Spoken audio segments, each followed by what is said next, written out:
بسم الله الرحمن الرحيم الحمد لله رب العالمين وصلى الله وسلم وبارك على المبعوث رحمة للعالمين نبينا محمد وعلى آله وصحبه أجمعين أما بعد السلام عليكم ورحمة الله وبركاته. We move on to hadith number 92 of this blessed book Umdatul Ahkaam, and who will read this hadith for us? Narrated Abu Maslama Sa'id ibn Yazid al-Azdi radiallahu anhu, saying, I asked Anas ibn Malik radiallahu anhu. Abu Maslama is not a companion, so we may say, may Allah have mercy on his soul. May Allah have mercy on his soul. Narrated Abu Maslama Sa'id ibn Yazid al-Azdi, may Allah have mercy on his soul, saying, I asked Anas ibn Malik radiallahu anhu whether the Prophet sallallahu alaihi wasallam had ever offered prayer with his shoes on. He replied, yes. Al-Bukhari. Okay, this hadith indicates one of the sunnah of the Prophet ﷺ that a lot of the Muslims have abandoned, thinking that it is best, it is perfect to pray without your shoes. Now, if you see someone praying with his shoes on, what would you think of him? Seriously. You would think that he's lazy, why is he doing this? Unknowing that the sunnah of the Prophet ﷺ is to pray while wearing your shoes, while wearing your sandals, while wearing anything on your foot, as long as you have been originally wearing it. Not if we are in the masjid without shoes and the prayer is being called, we go out and wear our shoes and come back. No. And it is a sunnah because the Prophet said ﷺ, pray in your sandals or pray in your shoes, because the Jews and the Christians do not pray wearing their shoes. And we know that Musa, peace be upon him, before he was admitted to At-Tur, Allah told him, take off your shoes. You are in the holy valley of Tur. إنك بالوادي المقدس طوى. And he was instructed to take off his shoes. So it seems to me, I'm not an expert in Judaism, but it seems to me that it is part of their religion to take off their shoes when they pray. Now whether they're practicing this or not, it's an issue of not related to our topic. So the Prophet told us and instructed us to pray in our shoes. Not only that, Anas ibn Malik, when asked, he said yes, the Prophet ﷺ used to pray in his shoes. Not only that, we have an authentic hadith where the Prophet ﷺ once led the prayer in the masjid wearing his shoes, and all the companions were wearing their shoes. In the middle of the prayer, the Prophet ﷺ took them off, and all the companions in the middle of the prayer took it off. Look at how far they go into following each and every step of the Prophet ﷺ. Why did they do this? Because they love the Prophet ﷺ. Ibn Umar, may Allah be pleased with him, his companion says, I traveled with Ibn Umar from Mecca to Medina, and on the way he dismounted his ride and went to a certain position or location, pretending to be answering the call of nature, but he did not answer the call of nature. He just lifted his thobe or his garment as if he wants to answer the call of nature, and then he came back to the camel and continued traveling. So his companion said, Ibn Umar, what are you doing? What was that? He said, I traveled with the Prophet ﷺ once, and in the same position he stopped and urinated and moved. So I wanted to follow his sunnah, though I did not have anything to do. Look at the degree. Of course, this is not advisable for us to do, because sunnah is divided into two types. Sunnah, when we say sunnah, it is divided into two types. The first type is known as sunnatul ibadah, or sunnah ibadiyah. Sunnah that is related to worshipping Allah Azza wa Jal. Meaning that if you do it, you are rewarded. If you don't do it, you don't have a sin. Depending whether it is mandatory or recommended or not. An example, if a person prays 2 rak'ahs before dhuhr, he's offering a sunnah. Why? Because the Prophet ﷺ offered it, and he instructed us to offer 12 rak'ahs per day. Among them, these are these 2 sunnahs. If someone performs umrah, he's rewarded, and we say that he has followed the sunnah. Why? Because this is what the Prophet instructed ﷺ. If someone grows the beard, we say he's rewarded because he's following the sunnah. But is it a sunnah or mandatory? It's a sunnah in the general terminology, which means that it's something that the Prophet did. But regarding the 5 rulings that apply on all forms of our life, whether it's mandatory, highly recommended, permissible, highly not recommended, or forbidden, these are the 5 things, or the 5 rulings that must be applied. So when we talk about the beard, is it sunnah, which means that you're rewarded if you do it, and you're not sinful if you don't? The answer is no. It is mandatory to grow the beard, and shaving it, by the consensus of all scholars of Islam, is forbidden, and it's a sin. So we go back to the issue of sunnah. The sunnah is divided into 2 types. Sunnah ibadiyya, meaning that you're rewarded, and we've covered this, right? And there is sunnah adat, sunnatul adah, meaning that it is related to the customs of the Arabs, and the Prophet did it alayhi salatu wasalam as part of the customs of the Arabs, such as Prophet alayhi salatu wasalam used to eat sitting on the floor, never sat on a table. Does this have to do with halal or haram? Or if I sit on the ground, I'm more rewarded than if I sit on the table? No. Eating with the 3 fingers, this is part of the customs. If I eat with a fork or with a spoon, there's nothing wrong in that. Riding a mule to work. The Prophet ﷺ used to ride a mule when he traveled throughout Medina. Is this a sunnah that I'm rewarded for if tomorrow morning I go to my work in my company riding a mule? Of course not. The Prophet used to wear what is known as izar and qamis. I think you have qamis in your language, but izar is like what we call futa, or we call wizra. I don't know what they call, bungee? Something like this. So anything that you wear on your waist that covers your lower part, like an apron or whatever, it's called izar. So someone wears it now and goes to the office or goes to travel, we say that this is not right. Everybody's looking at you. He said, no, this is a sunnah. I said, no, this is not a sunnah. You're not going to be rewarded for it because the Prophet had done it, alayhi salam. Because the Prophet had done it because it is the customs of his tribe, of his people, of his time, and time changes. So always be careful regarding the sunnah that is related to ibadah and the sunnah that is related to adah.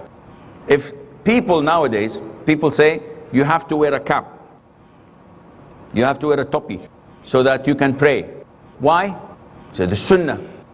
And the answer is, again, there is nothing in the sunnah that says if you pray without anything on your head, your prayer is invalid or it's not recommended.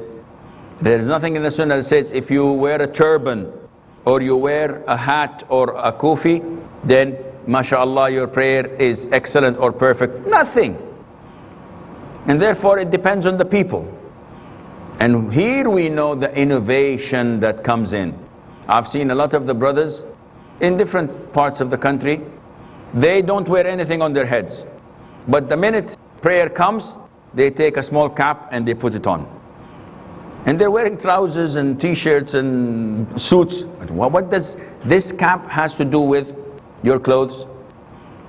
It is not related. He said, no, we're not saying that it is related to Islam. But it is a form of identity. This is a different issue. If you consider it as a form of identity, it's up to you. You wear a tag, you wear a name tag, you carry an ID, you put your topi on, up to you. But it has nothing to do with Islam or halal or haram, or it adds value to my good deeds. The funny thing is, when people don't have something to cover their head, what do? They bring their handkerchief and they put it and they tie it in a strange, awkward way, only for prayer. Akhi, who said that this is part of Islam? Don't you see that the muhrim, the one who goes for Umrah and Hajj, does not put anything on his head? And he is getting closer to Allah Azza wa Jal. So we have to differentiate strongly between the sunnah of aada and the sunnah of ibadah, so that we do not mix apples with oranges. So the Prophet ﷺ used to pray in his shoes. And the hadith I mentioned earlier, when the Prophet prayed with his shoes and in the middle of prayer he took them off. And this is what led us to this long diversion of the topic. The companions immediately complied. He took it off, we take it off. He puts it on again, we put it on again. This is the sunnah. After the Prophet ﷺ finished his prayer, he asked them, why did you take off your shoes? Now one would ask, how did the Prophet know? The Prophet ﷺ is been granted a miracle from Allah that he sees what's happening behind him. Does he have eyes behind his back? No, he doesn't have to have eyes behind his back. My car has, when I reverse, it has a camera, so it shows me what's happening. The Prophet had this ﷺ? No. The Prophet ﷺ, Allah gave him things people cannot even imagine. Among the things that Allah had granted the Prophet ﷺ, among the things to see, is what we will discuss inshallah right after the break, so stay tuned.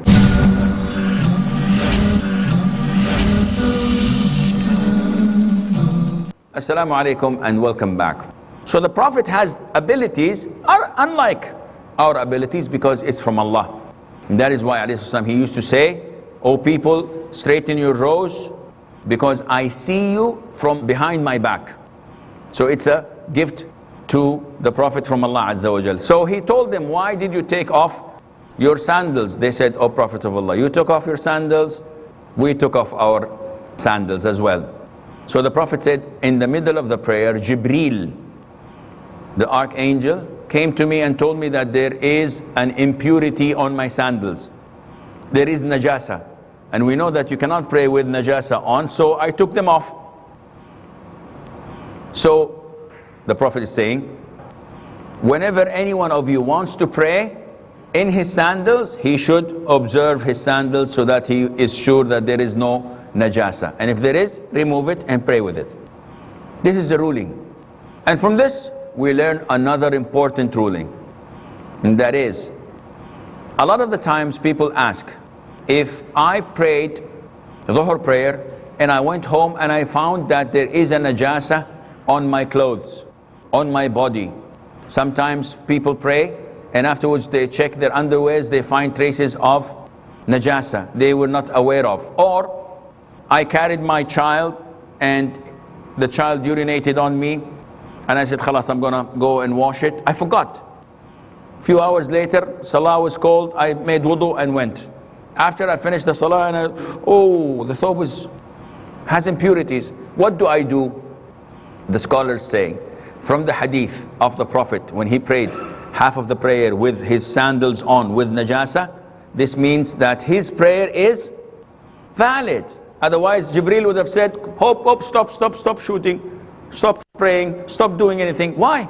Oh, you have najasa, pray again. But he did not say this. This means that his prayer was valid. And likewise, anyone who prays with an impurity on his body, on his clothes, on the place he was worshipping or praying on, if he did not know, then his prayer is valid, alhamdulillah. But what happens if I remember during prayer that my shirt has a najasa on it? What to do? Take it off. As long as your awra is not exposed, you have a t-shirt underneath, take it off immediately and continue to pray. And what happens if it is protecting my awra, if it's in my underwears? I just remembered it's in my pants, I can't take my pants off. Scholars differed. Some of them said that you have to stop praying remove your clothes and wear new ones and pray. And some say, no, as long as you've started it unknowingly, and then you discovered and you're unable to remove it, alhamdulillah, you're exempted. You can continue to pray. And of course, the best thing, if there is time and you have the ability, pray it again, and Allah Azza wa Jal knows best. So, going back to the hadith, I will not be taking any questions. If you have any questions, just note them down. Inshallah, next time we meet, probably we'll answer it. Going back to the hadith, praying in the sandals is sunnah, not limited to the Prophet's time, alayhi salatu wasalam, because we have some of those liberals or some of those who have strange ideas telling you, no, you should not pray in your sandals or your shoes. This was at the time of the Prophet alayhi salam, and time changes. And this is not accurate. Though time changes, but the religion does not change. Islam copes with all different environments and times, but it doesn't change. So it evolves, but it never changes. It goes with the flow, but it never alters, in the sense that no one would come and say, Akhi, wine was haram at the time of the Prophet ﷺ because people were barbaric. They had their swords and they used to fight. Now, because we don't have any swords or guns, so if you're a social drinker, you take a glass or two, it's okay. Malish. Champagne is okay. It's a wedding. But whiskey, no, haram. What is this? Time, though changes, religion remains as it is. One would say, Akhi, time is changing now. It's a cosmopolitan city. We're living in a changing world. So now it's okay if we mix with the opposite sex and we have business meetings with women and we have business dinners. This is okay because we're not going to jump each other. We're civilized. We're so saying. What does Islam say? Yeah, Islam was 15 centuries ago. I said, no. Islam will remain till the day of judgment. What does Allah say? What does the Prophet say? ﷺ, and it's applicable. So, when we say this, we have to know where it is permissible for us to change and where it is not. When it's related to deen, when it's related to religion, the religion has been complete. Al-yawma akmaltu lakum deenakum. End of story. The religion is complete, meaning no one can say, well, 5 prayers are a lot. Yani skip Fajr prayer so that we can go to work on time. This is 20% discount. Alhamdulillah, we have 4 prayers. Enough. Time changes. You say no. Time changes, but prayers do not. Mixing, no. You have to segregate men from women. Zakat. At the time of the Prophet ﷺ, they used to slaughter as sacrifice sheep. Now, sheep is very expensive, so we will sacrifice 20 chicken instead. Or we'll have 5 big tunas. No, you can't. Deen is complete. But when someone says, okay, the deen, at the time of the Prophet ﷺ, they used to ride horses and camels. So, okay, Islam doesn't tell you that this is part of the deen. So you can ride a BMW or a Ferrari. It's up to you, if you can afford it. And you can take a plane from one country to the other. You can make wudu in your bathroom with faucets and tabs. You can take a bath in your bathtub. All of these are not part of the deen. So Islam evolves, and it still remains that using gold is haram for men. You cannot use golden utensils, whether it was 15 centuries ago or until today, because this is related to Islam. It's something forbidden or permissible. So praying in the shoes is a sunnah. Now, is it advisable to apply a sunnah when the disadvantages are far greater than the advantages? Is it? Let me repeat. If I'm going to apply a sunnah, but I know that the outcome from the people, the disadvantages would be far greater than the advantage of practicing the sunnah. Is this advisable? This is definitely no. Because as stated before, Islam is built on attaining advantages and completing them. and preventing disadvantages and reducing them. So if someone, an imam or a student of knowledge, goes to nowadays masjids, which has been having these carpets all over the floor, nice, clean, very beautiful odor, people taking care of the masjid, and he walks on with his boots on these carpets, is this recommended? Of course not. Though there is no najasa, though there is no impurity on his shoes, but there is dust, there is dirt. It's not najis, it will make the place dirty. Now the question would be, would you enter your house with your boots on? No. So how do you dare enter the masjid? So akhi, I'd like to apply the sunnah. Apply the sunnah when it is suitable. So if I'm praying, and this happens to me a lot, I go and travel, and the prayer is due, and I'm in an airport, in a foreign country, and there is no prayer hall. What to do? I pray in the waiting room. I pray in the hall itself, in the arrival lounge or the departure lounge. Do I take my shoes off? Nope. I pray with my shoes on, following the sunnah. We go for a picnic. Now we play football, we do this, we do that, wearing our shoes. Once prayer time is due, do you take your shoes off? Most of the people do. No, don't. Follow the sunnah. Okay, I want to make wudu. Wipe over the shoes or over the socks and pray in your shoes, so that you would be following the sunnah of the Prophet ﷺ. So generally speaking, throughout normal times, yes, pray in your shoes if you're wearing them, but not when you enter the masjid. Especially not when you enter a masjid of people who do not know the sunnah, because you will cause fitnah to them. And the fitnah is greater when you say, oh, this is sunnah. A lot of the arrogant and ignorant people, when they hear you say this is sunnah, they will curse sunnah. Astaghfirullah. Shaitan is there. So they're outraged. Why are you doing this? Why are you wearing shoes in the masjid? And you calmly say, because it's the sunnah of the Prophet. By saying this, they will attack the sunnah, and they will attack the Prophet ﷺ, because shaitan is in the driver's seat. He's controlling them. Therefore, one should be wise in applying the sunnah and in measuring the advantages and the disadvantages, so that you would not be a reason for attacking Islam. This is all the time we have. Until we meet next time, fi amanillah, wassalamu alaikum wa rahmatullahi wa barakatuh.